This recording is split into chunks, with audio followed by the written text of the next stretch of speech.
மக்கள் அனைவருக்கும் Chitraguptan YouTube channel சார்பாக நன்றி கலந்த வணக்கத்தினை தெரிவித்துக் கொள்கிறேன். இப்போ தெற்கு பார்த்த வீடுகள், வீடு தெற்கு பார்த்த வீடாக இருக்கும். அப்போ என்ன பண்ணுவாங்கன்னு கேட்டிங்கன்னா, தெற்கு பார்த்த வீடுனா கண்டிப்பாக தெற்கில் தான் பில்டிங் ஏற்றி வடக்கில் எம்டி ஆகிடும்.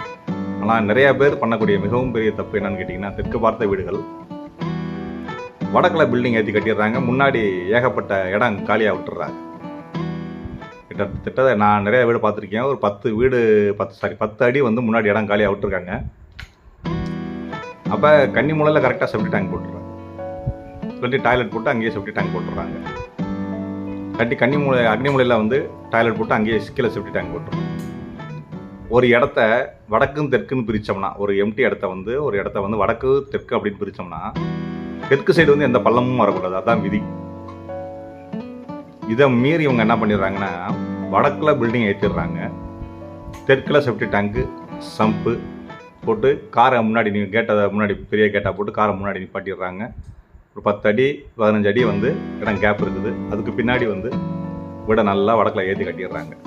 இப்போ வாய்மொழியில் வீடு ஏறிடுச்சு, வாய்மொழி ஏறிடுச்சு, ஈசானியும் ஏறிடுச்சு, அக்னியும் தெற்கும் பாதிக்கப்படுது.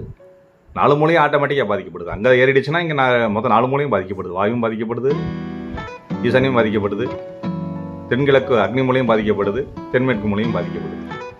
மிகவும் மோசமான பலன்களை கொடுக்கும், மிகவும் மோசமான பலன்களை கொடுக்கும். வாழ்க்கையில் முன்னேற்றத்துக்கான வழியே நமக்கு காட்டவே காட்டாது. நம்ம என்ன ட்ரை பண்ணாலும் சரி, என்ன முயற்சி எடுத்தாலும் சரி, கண்டிப்பாக டெவலப்மெண்ட் அப்படிங்கிற பேச்சுக்கு இடமே கிடையாது. இந்த மாதிரியான வீடுகளில் டெவலப்மெண்ட்டுக்கான பேச்சும் கிடையாது. எனவே இந்த மாதிரி வீட்டுகளில் யாராச்சும் குடியிருந்தாலும் சரி, இல்லை யாராவது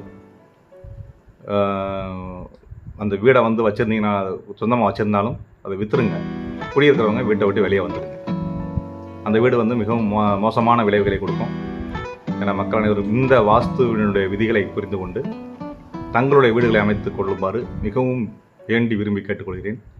நன்றி, வணக்கம்.